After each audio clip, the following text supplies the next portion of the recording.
કરી તો જે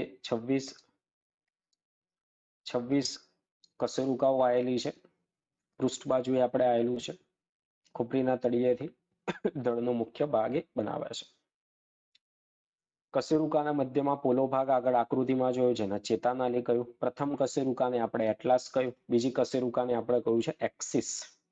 અને આ જે શિરોધર છે એ પશ્ચ કપાલી કંદુક સાથે જોડાય છે. અને યશની આપણે આ જે મોમેન્ટ થાય છે એ કોના લીધે થાય છે? આ શિરોધરના લીધે. અને આ ના એવું કરી શકીશું આપણે, નોની જે મોમેન્ટ થાય છે એ એક્સિસ અક્ષના પરિણામે થશે. ખોપરીના ભાગથી શરૂ કરીને કશેરુકાની આપણે વાત કરીશું તો ગ્રીવા 7 છે, ઉરસ્ય 12, કટી 5, ત્રિકેક અને પુચ્છાસ્થિ કેટલી છે? 1 આવેલી હોય છે. ક્લિયર? અહીંયા શું કહ્યું? મોટા ભાગના એટલે કે મનુષ્ય સહિતના લગભગ તમામ સસ્તનોમાં ગ્રીવા કશેરુકા કેટલી છે? 7 છે. પણ આનો એમસીક્યુ ઘણા વર્ષો પહેલા 1993 ની અંદર પૂછાયો હતો. બરાબર, એ વખત તો સિલેબસ ને બધું અલગ હશે. એમાં એક આવતું હતું મેન્ટી અને ટુ-ટોડ સ્લોથ. મેન્ટી એટલે આ થશે દરિયાઈ ગાય. આમની અંદર ગ્રીવા કશેરુકાની સંખ્યા થાય છે 6. કેટલી થાય છે? 6 થતી હોય છે. આવું એક પૂછાયેલો એમસીક્યુ હતો. બરાબર, તો દરિયાઈ ગાય એ સસ્તનની અંદર આવશે, ટુ-ટોડ સ્લોથ એ પણ સસ્તનની અંદર આવશે. બરાબર, તો એમની અંદર જે ગ્રીવા કશેરુકાની સંખ્યા છે કેટલી હોય છે? 6 હોય છે. કરોડસ્તંભ કરોડરજ્જુને રક્ષણ આપશે, શીર્ષને આધાર આપશે. પાંસળીઓ છે આપણા પીઠના સ્નાયુ છે, એ બધાનું જોડાણ કરવાનું કામ કરશે. પછી આપણો જે ઉરસનો આ જે ભાગ આવેલો છે, પાંસળીઓ આવેલી છે, આ ઉરસનો જે વિસ્તાર છે એની અંદર એક ચપટું મધ્ય ભાગની અંદર વક્ષ બાજુ આપણું જે અસ્થિ આવેલું છે, જેને શું કહીશું આપણે? ઉરોસ્થિ એવું કહેવામાં આવશે. શું કહીશું આપણે એને? ઉરોસ્થિ કહીશું. આટલું ક્લિયર છે? ચલો આગળ. હવે આપણે વાત કરીશું પાંસળીઓ. પાંસળીઓમાં પણ ખાસ ઇમ્પોર્ટન્ટ છે, MCQ અહીંયા પૂછાતા હોય છે પાંસળીના. હજુ આપણે કેટલી જોડ પાંસળી છે? તો કે 12 જોડ. દરેકે દરેક પાંસળી આપણે જોઈએ છીએ તો આ પાતળી ચપટી છે. હવે પાંસળીઓનું જે જોડાણ છે એ પાંસળીઓનું જોડાણ એક તો આપણો વક્ષ ભાગ એટલે આ જે છાતીનો પ્રદેશ છે, અહીંયા જે આખું એક ચપટું અસ્થિ આપણું આવેલું છે ઉરોસ્થિ, તો વક્ષ બાજુએ પાંસળીઓ ઉરોસ્થિ સાથે જોડાયેલી છે અને પૃષ્ઠ બાજુએ પાંસળીઓ પાછળના ભાગે એટલે કરોડસ્તંભ સાથે જોડાયેલી હોય છે. તો પૃષ્ઠ બાજુએથી કરોડસ્તંભ સાથે અને વક્ષ ભાગેથી ઉરોસ્થિ સાથે શું થયેલી છે? જોડાયેલી. અને તેના પૃષ્ઠ છેડે 2 જોડાણ સ્થાન છે. પૃષ્ઠ છેડે કેટલા જોડાણ સ્થાન ધરાવે છે? 2. એટલે આપણે એને કહ્યું છે દ્વિશિર અસ્થિ બાયસિફેલિક એવું પણ કહેવામાં આવે છે. હવે આપણી જે અહીંયા પાંસળીઓ આવેલી છે એ પાંસળીઓ 3 પ્રકાર પડે છે. કેટલા પ્રકાર આપે આપણને? 3 પ્રકારની આપણને પાંસળીઓ. 3 પ્રકાર કઈ રીતે છે? એક છે સાચી પાંસળીઓ. બીજો પ્રકાર થવાનો છે કૂટ પાંસળીઓ. અને ત્રીજો પ્રકાર થવાનો છે તરતી પાંસળીઓ. કેવી પાંસળીઓ? તરતી. હવે જો 1 થી 7 જોડ, 1 થી 7 જોડ જે પાંસળીઓ છે, 1 થી 7 જોડ જેટલી પાંસળીઓ આવેલી છે, આ પાંસળીઓ સાચી પાંસળીઓ કહેવાય. કેમ સાચી કહ્યું આપણે? તો એમનું જે જોડાણ છે એ જોડાણ વક્ષ બાજુએ ઉરોસ્થિ સાથે પણ છે અને પૃષ્ઠ બાજુએ કરોડસ્તંભ સાથે પણ છે. બરાબર, એટલે જુઓ, પૃષ્ઠ બાજુએ ઉરસ્ય કશેરુકાઓ સાથે અને વક્ષ બાજુએ ઉરોસ્થિ સાથે કોની મદદથી જોડાયેલી છે? કાચવત કાસ્થિની મદદથી જોડાયેલી હોય છે. આ શબ્દ અંડરલાઈન કરજો તમે. પાંસળીઓ કાચવત કાસ્થિની મદદથી, જે સાંધો બનવાનું કાચવત કાસ્થિની મદદથી જોડાયેલી છે. તો 1 થી 7 પૃષ્ઠ અને વક્ષ બંને બાજુએ જોડાયેલી છે એટલે આપણે એને શું કહ્યું છે? સાચી પાંસળીઓ.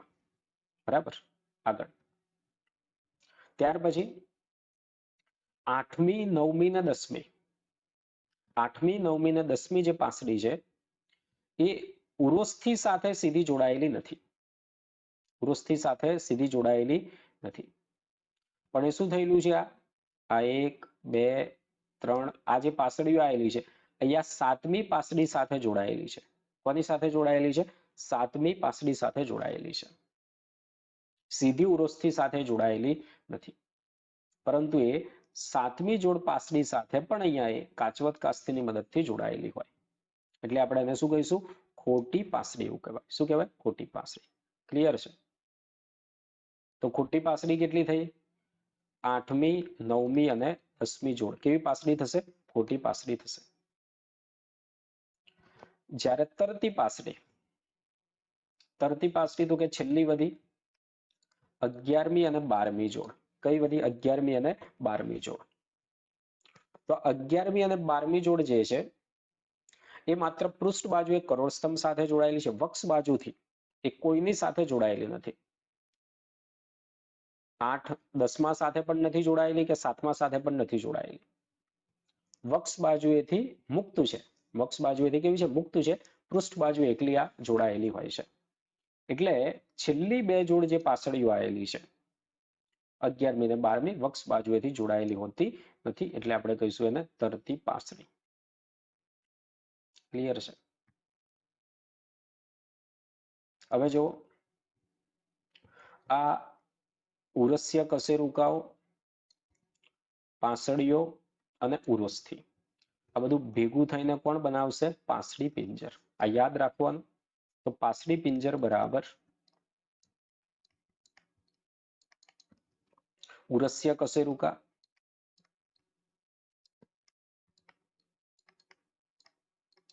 પછી પાંસળીઓ અને ઉરોસ્થિ. આ રીતે રફ રીતે લખ્યું છે. હવે જો અસ્થિ પૂછાય કે પાંસળી પિંજરમાં કુલ કેટલા અસ્થિ? પાંસળી પિંજરમાં કુલ અસ્થિ કેટલા? તો જવાબ શું આવે? ઉરસ્ય કશેરુકા કેટલી છે? 12. ઉરસ્ય કશેરુકા કેટલી છે? 12 છે કે નથી? 12 7 12 એ રીતે છે. જો ઉરસ્ય કશેરુકા કેટલી છે? 12 છે. પાંસળીઓ 12 જોડ. પાંસળીઓ 12 જોડ એટલે 24 થઈ અને ઉરોસ્થિ કેટલું થયું? આ 1. તો આટલું 12 24 અને 1.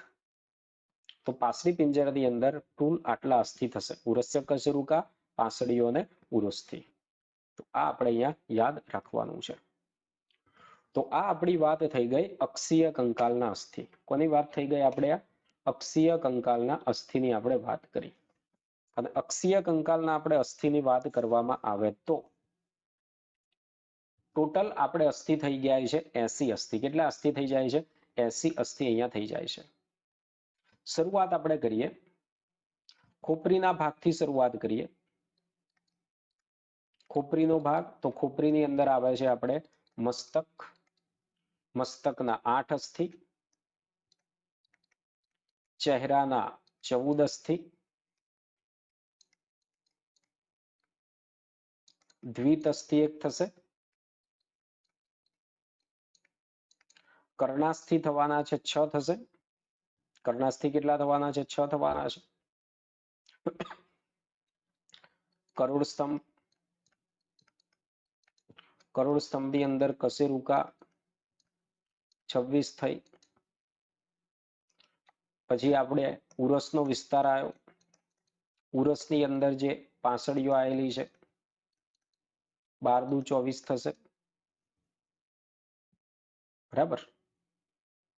અને એક થવાનું છે ઉરોસ્થિ. એક કોણ થઈ ગયું? ઉરોસ્થિ. તો આમ કુલ કેટલા અસ્થિ થઈ ગયા? આપણા 80 અસ્થિ થઈ ગયા. બરાબર. 50 60 64. તો આ રીતે ટોટલ આપણા કેટલા અસ્થિ થઈ ગયા છે? 80 અસ્થિ થઈ ગયા છે. 8 14 1 6 26 24 ને 1. બરાબર છે. કોઈ બાકી રહી જતું હોય તો જોઈ લેજો. ક્લિયર છે? તો આ આપણે વાત થઈ અક્ષીય કંકાલના અસ્થિ. કોની વાત થઈ? અક્ષીય કંકાલના અસ્થિ. હવે આપણે વાત આવશે ઉપાંગીય કંકાલ. આગળ કોણ છે આપણે હવે? ઉપાંગીય કંકાલ વિશે. તો આપણો પ્રત્યેક ઉપાંગનો જે ભાગ છે એ 30 અસ્થિ આવશે. કેટલા અસ્થિ આવશે? 30 અસ્થિ અહીંયા આવવાના છે. જો આપણે અહીંયા એક વાત કરીએ તો ભુજાસ્થિ જે આવશે, બાહુ જે કહીશું આપણે, ભુજાસ્થિ, ભુજાસ્થિ કેટલું આવશે આપણે? 1 આવશે. એ જ રીતે આપણો આ જે અગ્રબાહુનો ભાગ છે એની અંદર 1 આવવાનું છે પર્યાસ્થિ અને 1 આવશે પ્રકોષ્ઠાસ્થિ. મણિબંધાસ્થિ, મણિબંધાસ્થિની સંખ્યા થઈ જવાની છે 8. મણિબંધાસ્થિ કેટલા થશે? 8 થશે. કાંડાના આટલો જે ભાગ આવેલો છે 8 અસ્થિ આવેલા છે. પેલો ડાયલોગ આવે છે ને પાછો બાહુબલીમાં, મણિબંધમ કેવું કશું પેલું તીર છોડવાનું એ વખતે, બરાબર છે. આ મણિબંધાસ્થિ કેટલા થયા? 8 થયા. પશ્ચિમ મણિબંધાસ્થિ એટલે હથેળીના અસ્થિ, આપણે હથેળીના અસ્થિ કેટલા થશે? 5 અસ્થિ થવાના છે. અને અંગુલાસ્થિ, તો આ 4 આંગળીઓના 3 થવાના છે. 3 3 3. અને અંગૂઠાની અંદર કેટલા થવાના છે? 2 અસ્થિ થવાના. બરાબર. તો આમ દરેક ઉપાંગની અંદર આપણે કેટલા અસ્થિ થઈ જવાના છે? 30 અસ્થિ થશે. કેટલા થવાના છે? 30 અસ્થિ થશે. ક્લિયર છે? એ જ રીતે જો અહીંયા પગની આપણે વાત કરીએ તો પગનું ઉર્વસ્થિ 1 થયું. આ ઘૂંટણનું જે અસ્થિ છે એ ઢાંકણીનું અસ્થિ કહીશું આપણે, એ 1 થવાનું છે. ટિબ્યા 1 થશે, ટિબ્યુલા 1 થશે. બરાબર. મણિબંધાસ્થિ 8 આવેલા છે. ગુલ્ફાસ્થિ અહીંયા છે 7. ગુલ્ફાસ્થિ કેટલા? 7. પશ્ચ ગુલ્ફાસ્થિ 5. અને અંગુલાસ્થિ જે હાથની અંદર છે એ જ રીતે 3 3 3 3 અને 2. બરાબર. તો આ રીતે પગની અંદર પણ કેટલા થઈ જવાના છે આપણા? 30 અસ્થિ થઈ જશે. એટલે હાથ અને પગની અંદર દરેક ઉપાંગની અંદર કેટલા અસ્થિ છે? 30. અહીંયા ગુલ્ફાસ્થિ 7 છે, તો બીજું અહીંયા ઘૂંટણનું પટેલા ઢાંકણનું અસ્થિ આવી ગયું. બરાબર. તો ક્લિયર? આ રીતે દરેક આપણું જે ઉપાંગ છે એ દરેક ઉપાંગની અંદર કેટલા અસ્થિ આવેલા છે? 30 અસ્થિ આવેલા હોય છે. ક્લિયર છે? તો હાથના અગ્ર ઉપાંગના અસ્થિઓ આપણને આપ્યા, ભુજાસ્થિ, પર્યાસ્થિ, પ્રકોષ્ઠાસ્થિ. મણિબંધાસ્થિ એટલે કાંડાના અસ્થિ છે આપણે 8 અસ્થિ આવેલા છે. પશ્ચિમ મણિબંધાસ્થિ એટલે હથેળીના અસ્થિ છે 5. અંગુલા અસ્થિ કેટલા થવાના? 14. 3 3 3 3 અને 2 એટલે 14 થશે. ચલો આગળ. એ જ રીતે ઉર્વસ્થિ આપ્યું આપણને, જાંઘનું અથવા સાથળનું અસ્થિ. આ એક યાદ રાખવાનું છે, સૌથી લાંબુ અસ્થિ. શું આપ્યું? સૌથી લાંબુ અસ્થિ. પછી ટિબ્યા ફિબ્યુલા છે, ગુલ્ફાસ્થિ, પગની ઘૂંટીના અસ્થિ, જેમ આ કાંડું આવેલું જેમ પગની ઘૂંટીના અસ્થિ. પશ્ચ ગુલ્ફાસ્થિ 5 આવશે અને અંગુલાસ્થિ 14 આવશે. બરાબર. ઘૂંટણનું અસ્થિ એવું આપણે કહીશું. બરાબર. પટેલા અથવા તો ઘૂંટણનું ઢાંકણ. બરાબર છે. ચલો આગળ હવે વાત કરીશું આપણે સ્કંદ મેખલા અને નિતંબ મેખલાની. કોની વાત આવશે? સ્કંદ મેખલા અને નિતંબ મેખલાની. તો આ MCQ ની અંદર પહેલું જ વાક્ય અહીંયાથી પૂછાય. સ્કંદ મેખલા અને નિતંબ મેખલાના અસ્થિઓ અક્ષીય કંકાલ સાથે અનુક્રમે અગ્ર ઉપાંગ અને પશ્ચ ઉપાંગના અસ્થિઓને જોડે છે. તો અક્ષીય કંકાલ જે આપણે આવેલું છે એ ઉપાંગીય કંકાલ સાથેનું જે જોડાણ ધરાવે છે તે સ્કંદ મેખલા અને નિતંબ મેખલાની મદદથી. હવે આપણે વાત આવશે પહેલી સ્કંદ મેખલા. સ્કંદ મેખલાનો ભાગ એટલે આપણો આ જે ખભાનો ભાગ આવેલો છે. કયો ભાગ છે? ખભાનો જે ભાગ છે એ ખભાનો ભાગ. તો જુઓ આપણો જે ખભાનો ભાગ છે આ ભાગ તમને અહીંયા આકૃતિમાં દેખાય. પાસળીઓની પાછળનો ભાગ તમે આ જુઓ. પાસળીઓની પાછળનો આ જે ભાગ આખું એક મોટું અસ્થિ આવેલું છે. બરાબર. આ અસ્થિ છે સ્કંધાસ્થિ. કોણ છે? સ્કંધાસ્થિ. આપણું પાછળના ભાગની અંદર એક મોટું આખું ત્રિકોણાકાર જે અસ્થિ આવેલું છે કોણ છે? સ્કંધાસ્થિ છે. તો સ્કંદ મેખલાની અંદર એક આવશે સ્કંધાસ્થિ અને બીજું આ જે આખું અસ્થિ આવેલું છે અને અક્ષકનું અસ્થિ કહેવાય અથવા હાંસડીનું અસ્થિ કહેવાય અથવા તો કોલર બોન એવું કહેવાય. બીજું શું કહેવામાં આવશે એને? કોલર બોન. અહીંયાથી લઈને આટલું. બરાબર. અક્ષકનું અસ્થિ બે વળાંક ધરાવશે. એક બાજુ એ સ્કંધાસ્થિ સાથે જોડાયેલું હશે અને અહીંયા આવીને આપણું જે અહીંયા ઉરોસ્થિ આવશે એ ઉરોસ્થિ સાથે અહીંયા શું થયેલું હોય? જોડાણ ધરાવે છે. આ કઈથી આવી ગયું પાછું? ઓકે. બરાબર. તો આ રીતે જોડાણ ધરાવે છે. બરાબર. તો અહીંયા આપણે જોઈએ તો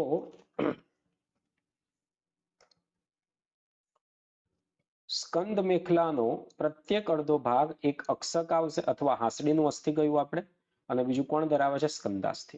હવે આ જે સ્કંદાસ્થિનો ભાગ છે એ સ્કંદાસ્થિનો ભાગ બીજી પાંસળીથી લઈને સાતમી પાંસળી સુધી છે. કઈ છે?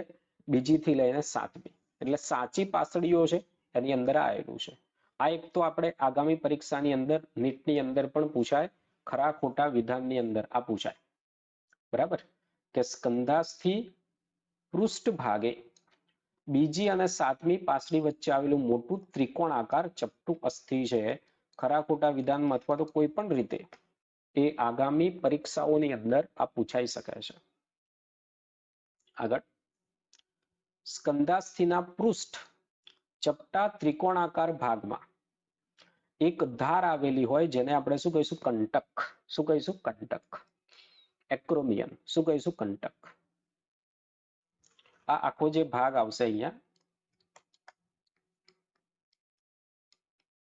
આ જે આખો ભાગ આવેલો છે સ્કંધાસ્થિનો જે અહીંયા ભાગ છે ઉપસેલો આટલો જે ભાગ આપણને જોવા મળે. હમણાં બીજી પણ આકૃતિઓ જોઈશે એમાં વધારે ખ્યાલ આવશે. બરાબર. જેને કંટક કહેવામાં આવે ને જે ચપટી વિસ્તૃત રચના સ્વરૂપે હોય જેને સ્કંધાર્ધ પ્રવર્ધ એવું કહેવાય.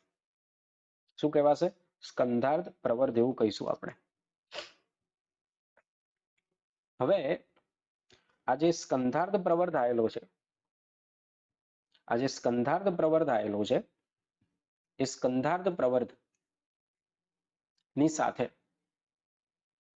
સ્કંધાર્ધ પ્રવર્ધનો જે ભાગ છે એ સ્કંધાર્ધ પ્રવર્ધની સાથે અક્ષક જોડાયેલું છે. કોણ જોડાયેલું છે? અક્ષક જોડાયેલું છે. હવે જુઓ અહીંયા આપ્યું છે પાસળીઓની વાત થઈ ગઈ આપણે.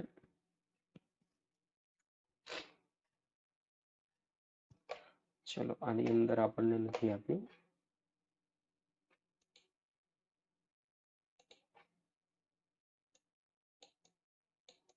અહીંયા આવશે.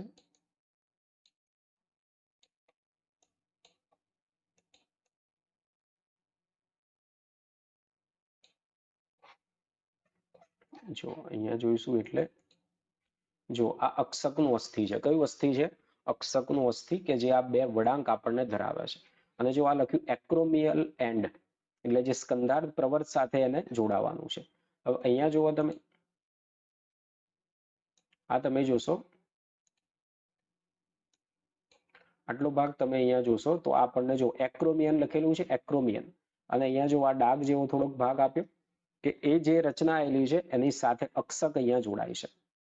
અને સ્કંધાર્ધ પ્રવર્ધની નીચે, સ્કંધાર્ધ પ્રવર્ધની નીચે જો આ ગ્લિનોઇડ કેવિટી લખી, સ્કંધાર્ધ પ્રવર્ધની નીચે આ જે ખાડા જેવો જે ભાગ આવેલો છે, સ્કંધાર્ધ પ્રવર્ધની નીચે આ જે ખાડા જેવો ભાગ આવેલો જેને ગ્લિનોઇડ કેવિટી સ્કંદ ઉલુખલ એવું કહીશું. આપણે શું કહીશું?